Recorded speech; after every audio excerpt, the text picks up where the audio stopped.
यही प्रार्थना आपसे अनन्य से करो। पग पग पल पल बढ़ चलो, मोक्ष महल की ओर। बोलो शासन में भगवान महावीर स्वामी की। मूलायक देवालय राज श्री वासुदेव भगवान की। गुरु नाम गुरु आचार्य ज्ञान सागर जी महाराज की। हम सबके उद्धारक, हम सबके उपकारी पूज्य आचार्य गुरुवर श्री विद्या सागर जी महाराज की।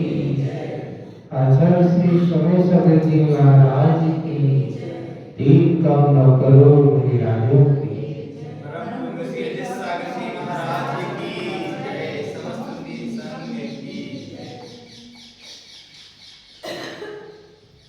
आचार्य भक्ति करते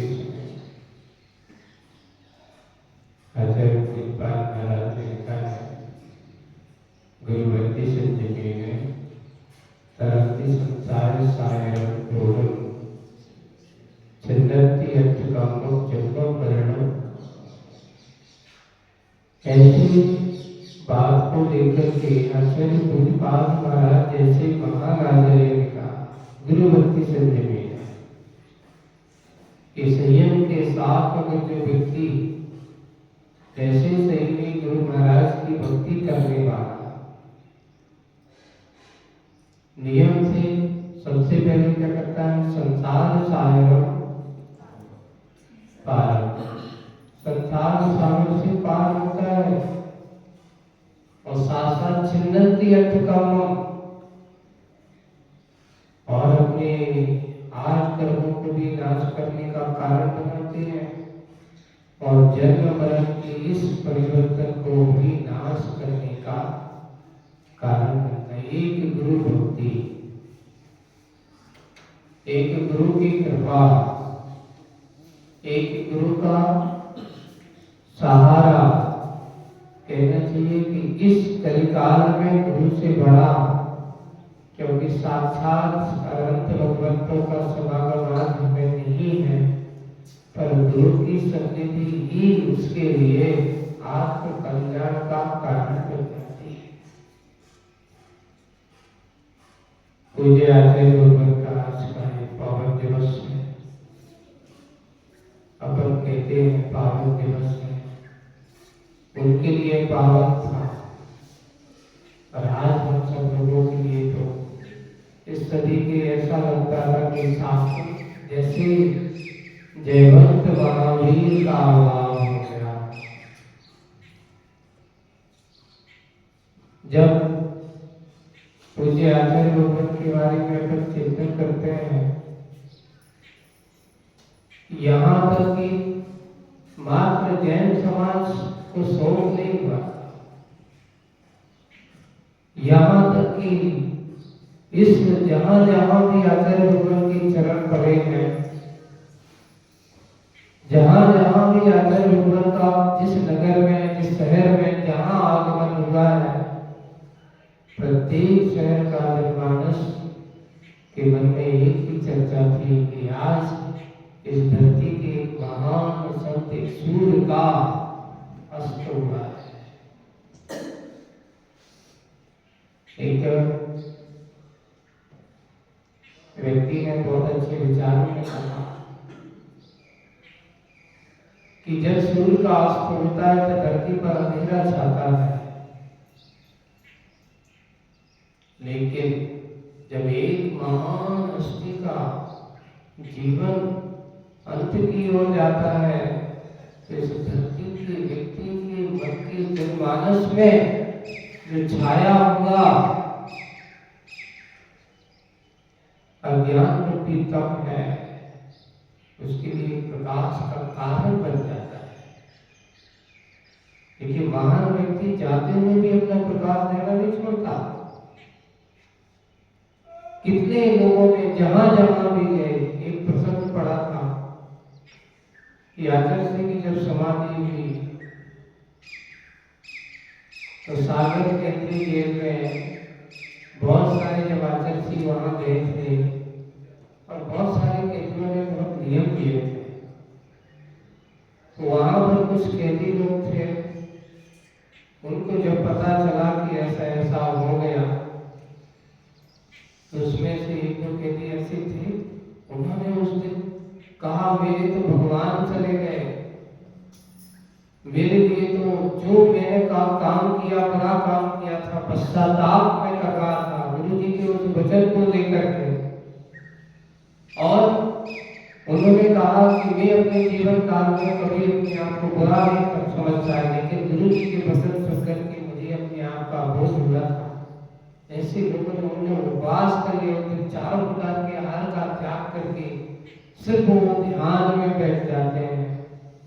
और भी जिन जिन की बातें शिष्यों का तो वो है, गुरु जी ने तो निर्मोह भाव से, उनकी एक ही बात थी कि मेरे लिए अब इस समय कोई विकल्प कराने की जरूरत नहीं है। पूज्य आचार्य ये भूमिका उनकी समाधि की अपन लोग सोचते हैं कि तात्कालिक थी, लेकिन उनकी मन की साधना, उन्होंने अपने आप को निरीह बनाने की साधना बहुत समय से चालू कर दी। आचार्य श्री जब हम 2022 में कुंडलपुर महामहोत्सव पर मिले और पूरा संघ इकट्ठा हुआ, सबको एक ही सूत्र देते थे कि भाई देखिए अब इस शरीर का कोई भरोसा नहीं है, आप सब लोगों को अपने अपने व्रत संयम को और अपने मार्ग को सुरक्षित रख करके संयम के मार्ग पर चलना है और स्वाधीन होकर के रहना, कभी पराधीन होकर के नहीं रहना। आचार्य का जीवन सिद्धांत था कि अपनी चर्या में कभी पराधीनता मत लाना, बन सके तो जितना हो अपने आप को स्वाधीन बनाना, क्योंकि साधु के जीवन पराधीनता आई, समझ लेना उसका धर्म ध्यान छूटा।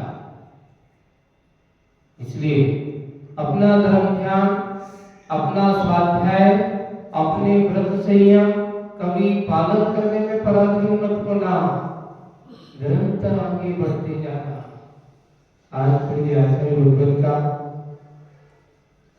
शरीर से लोगों का कहना है कि शरीर से आचार्य विद्यासागर जी महाराज आज नहीं है, लेकिन आचार्य गुरुवर विद्यासागर जी व्यक्ति के जनमानस में विराजमान है, हर व्यक्ति के हृदय में विराजमान है। उनकी उस व्यक्तित्व को हम देखते हैं, जहां भी जाते हैं वहां उनका व्यक्तित्व हमें नजर आता है। आचार्य श्री की वाणी, आचार्य श्री की बातें, आचार्य श्री का संदेश हम सबको एक दिशा बोध के रूप में है। जब पूज्य आचार्य रूपन का इस गुजरात की धरती पर आगमन हुआ था और गुजरात में जब आचार्य श्री सन 1996 तारंगा निवेश फरवरी में, कल के दिन 17 फरवरी के दिन पूज्य आचार्य भगवान का आगमन हुआ था। आज 18 फरवरी है। कल आचार्य ज्ञान सागर जी महाराज का आचार्य पधारण दिवस हमने मनाया था और तारंगा में पूज्य आचार्य भगवान का जब आगमन हुआ तो आचार्य जी ने देखते हुए कहा कि कितनी शांति है, कितना अच्छा स्वाद है, साधु के लिए, चर्या के लिए चतुर्कालीन चरुआ जैसा स्थान है। यानी आचार्य जी को जब भी कोई ऐसे तीर्थ ऐसा स्थान मिलता था तो अपने आप में लोग कहते थे कि वाह, कितना कोलाहल से दूर होकर के साधु को शांति अगर चाहिए है तो ऐसे स्थानों पर रहना चाहिए। दूसरे दिन जब ऊपर बंदरा को गए तो आचार्य जी ऊपर जब वहां चट्टानों के बीच में से कोटी चला की और पहाड़ी से जा रहे थे और वहाँ जो हम अभी कल परसों वंदना करने जाके उसके पहले वंदना करने गए तो बस वही याद है, वही पल के आचार्य भगवान जी यहाँ बैठे थे, आचार्य श्री इस गुफा में बैठते थे, आचार्य श्री यहाँ इस महल में रहते थे। आचार्य श्री ने जब यहाँ कार्यक्रम हुआ था तो कहाँ दीक्षा का कार्यक्रम हुआ था, कहाँ कैसा, तो ये सारी के सारी पुरानी बातें वही स्मृतियां बनी रहती है। पर आचार्य जी ने एक बहुत अच्छा सूत्र था जब वहां वंदना करते समय कि लोग कहते हैं कि ध्यान लगाना पड़ता है, लेकिन नहीं, ये क्षेत्र वो है यहाँ ध्यान लगाना नहीं पड़ता, यहाँ तो बैठ जाओ ध्यान लग जाता है।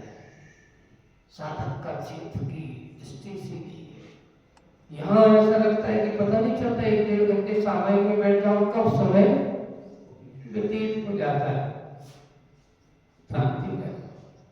यही हमारी सबसे बड़ी उपलब्धि होना चाहिए। कोलाहल में रहकर के अपने आप को सोचते हो कि मैंने बहुत बड़ी भीड़ जुटा ली तो बहुत बड़ा काम कर लिया। साधु हमेशा भीड़ से परे होता है, एकांत में जो शांति का आनंद हो सकता है वो कभी भीड़ के बीच में नहीं हो सकता।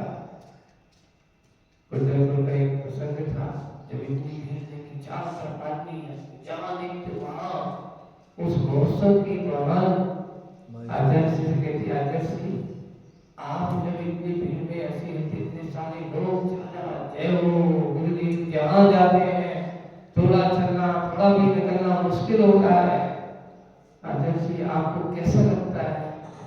तो बोले कि देखो, जब लोगों के सामने वाले लोगों की भक्ति और विशुद्धि देखते हैं तो उनके ऊपर दया का भाव तो आता है, साधु के मन में होता है बस। लेकिन जिस समय अपने आप को ध्यान की प्रवृत्ति में पहुंच जाओ तो उस समय पर दया करना नहीं, अपने आप के ऊपर सोचना चाहिए, कोलाहल की ओर नहीं सोचना चाहिए, भीड़ को मत देखना चाहिए। श्रावक जन अपनी भक्ति के कारण से अपने आप को क्या करते हैं, कर्म निद्रा बनाने करते हैं, और हम उनको देख करके अगर उनमें गाफिल हो जाते हैं तो अपनी कर्म निद्रा को हम रोक देते हैं। ऐसे पूज्य आचार्य भगवान जिनकी कृपा जिनके दिया होगा आचार्य कुलगुरु महाराज के बाद इतिहासकारों के बारे में इतिहास में लिखा है कि शायद है 2,500 वर्ष के इस कार्यकाल में करीब करीब कुलगुरु महाराज को भगवान महावीर के 500 वर्ष के बाद 500-600 वर्ष के बाद आचार्य कुलगुरु महाराज के, यानी आज से 2000 वर्ष के बाद अगर कोई ऐसी आचार्य हस्ती हुई, आचार्य शांति सागर जी महाराज ने वास्तविक रूप से जो काम किया है उस काम को आचार्य जी ने और आगे बढ़ाया। आचार्य जी ने शांति सागर जी महाराज ने जो श्रावकों को लिए, ऐसे मुझे महाराज को बिहार कराना करने में बहुत तकलीफ होती थी, उन्होंने वो रास्ता प्रशस्त किया। और आचार्य जी ने क्या किया कि रास्ता प्रशस्त करके उनके अंदर के मन को जगाया कि सोमत तुम भी श्रवण बन सकते हो, तुम भी मुनि बन सकते हो, तुम भी वृद्धि बन सकते हो। और इतने सारे साधु अगर कहीं बंदे दिखे हैं जहाँ कहीं मुनिराजों के एक याद महाराज के दर्शन हो जाते थे तो लोग टूटते थे कि भैया बहुत समय बाद कोई मुनिराजों के दर्शन हो रहे हैं। और आज नगर नगर शहर शहर पूरे देश प्रदेश में अगर मुनिराजों के दर्शन हो रहे हैं तो उसमें कहीं ना कहीं आप सर्वे करना, आचार्य भगवान का कोई ना कोई उपकार उनके ऊपर अवश्य रहा होगा। कई महाराज से सुना के महाराज मैं दीक्षा लेना तो चाहता था, गुरु जी के पास गए, गुरु जी से मैंने व्रत लिए, मैंने संकल्प लिया, पर क्या करें गुरु जी के काम तो धीरज के काम होते थे, दीक्षा में जल्दीबाजी नहीं होती। वहां तो तुम अगर तुम्हारा धैर्य बना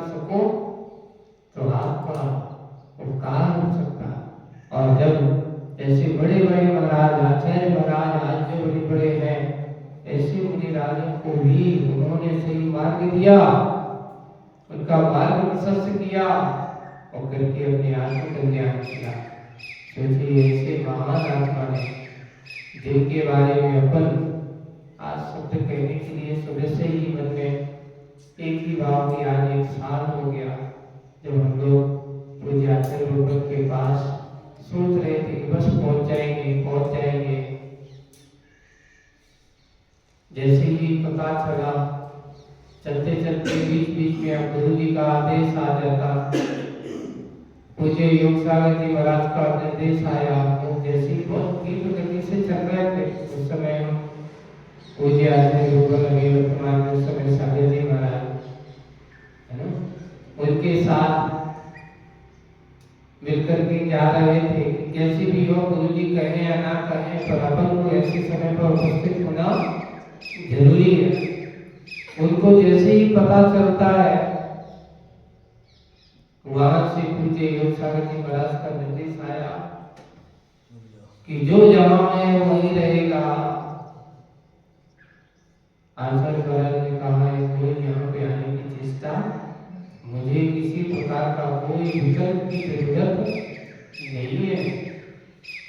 अब मुझे कोई शिष्यों से मिलने जुलने की अपेक्षा नहीं है। ये कोई संसारी आत्मा नहीं है कि भाई उनको बुला दो, उनको देख लें फिर मैं जाऊं। मोही बनकर के नहीं, निर्मोही बनकर के उनका जीवन व्यतीत हुआ, चाहे शिष्य हो चाहे कोई भी हो। जब महाराज वहां से पहुंचते हैं, क्योंकि उनको भी पता नहीं था कि कोई आ रहा है, और जैसे ही महाराज पहुंचते हैं तो आचार्य जी कहते कैसे आ गए, किसने कहा था? उन्होंने कुछ जवाब नहीं दिया। अब तो आएंगे, अब क्या कर सकते हैं।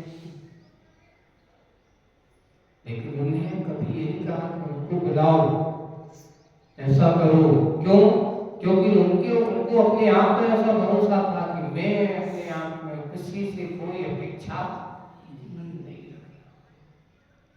आचार्य जी तो ये तक कहते थे मैं तो अंत समय ऐसा जाऊंगा बिल्कुल अकेला, किसी से कोई जरूर पता ही नहीं चलेगा।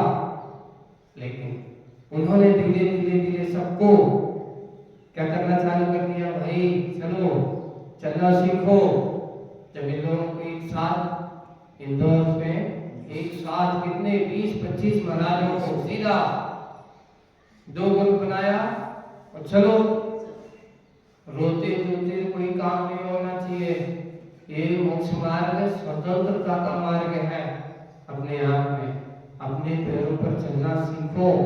और महाराजों को एक साथ 2 ग्रुप बनाए और दोनों ग्रुप में उन्होंने कहा एक को इधर जाओ, एक को उधर जाओ और अपना कार्य करना है।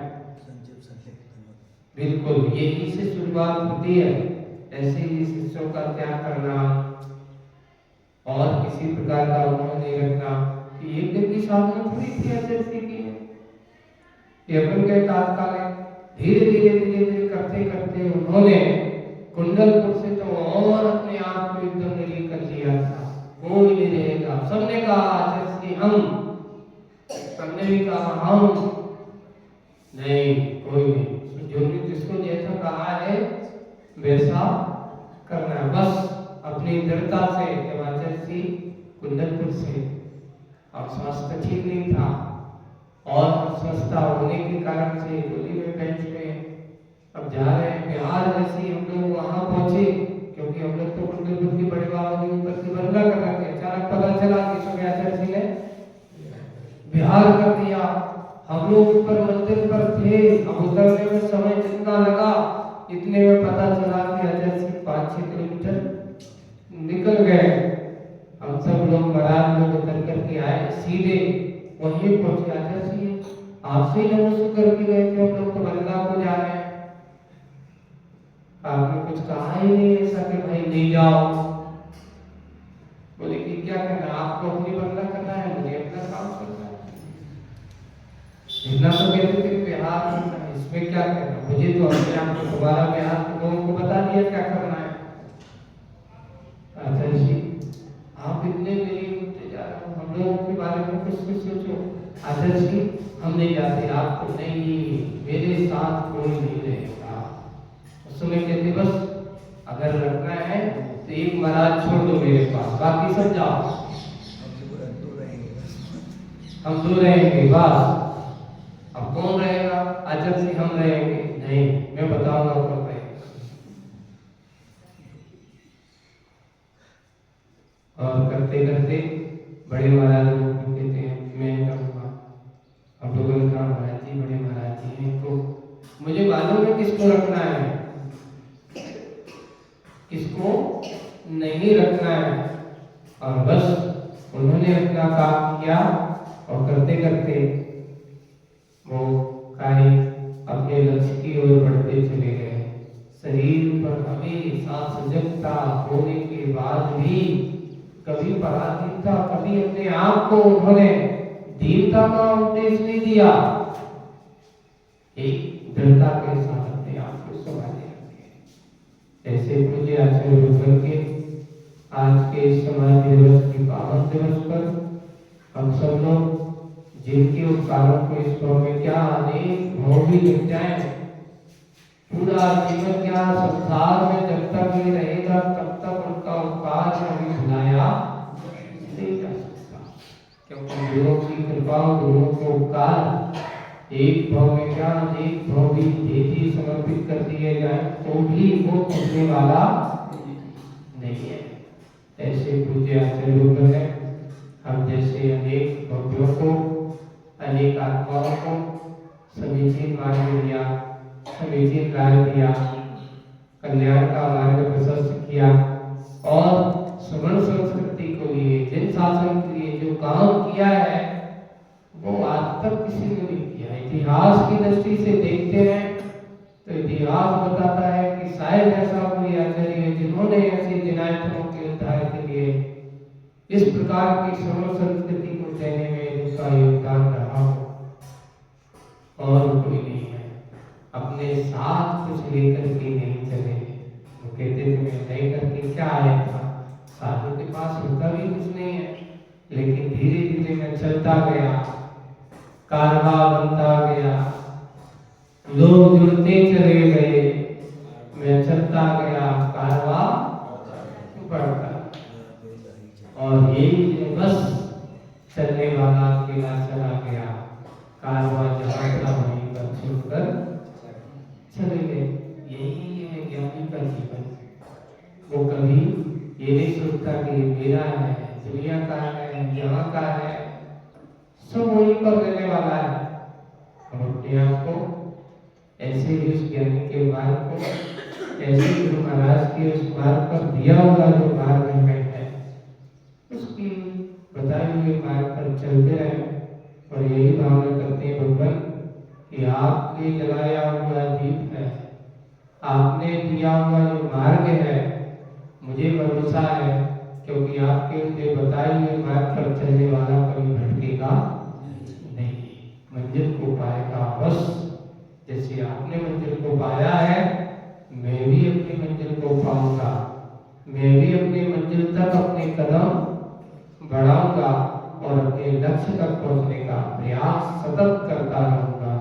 ऐसे पूज्य आचार्य भगवान आपके चरणों में सतत बारंबार नमस्कार करता हुआ आपके चरणों में यही मंगल भावना कि जैसे आपने अपने अंदर की उस लीला को प्राप्त किया, जैसे आपने अपने आप की स्वतंत्र वृत्ति को प्राप्त करके अपने आप की आत्मता की स्वतंत्रता को प्राप्त किया, ऐसी ही वृत्ति को हम भी प्राप्त करें, अपने आप को प्राप्त करें। तो ये आचार्य गुरुवर श्री विद्यासागर जी महाराज की बहुत सरलत नहीं है गुण गाने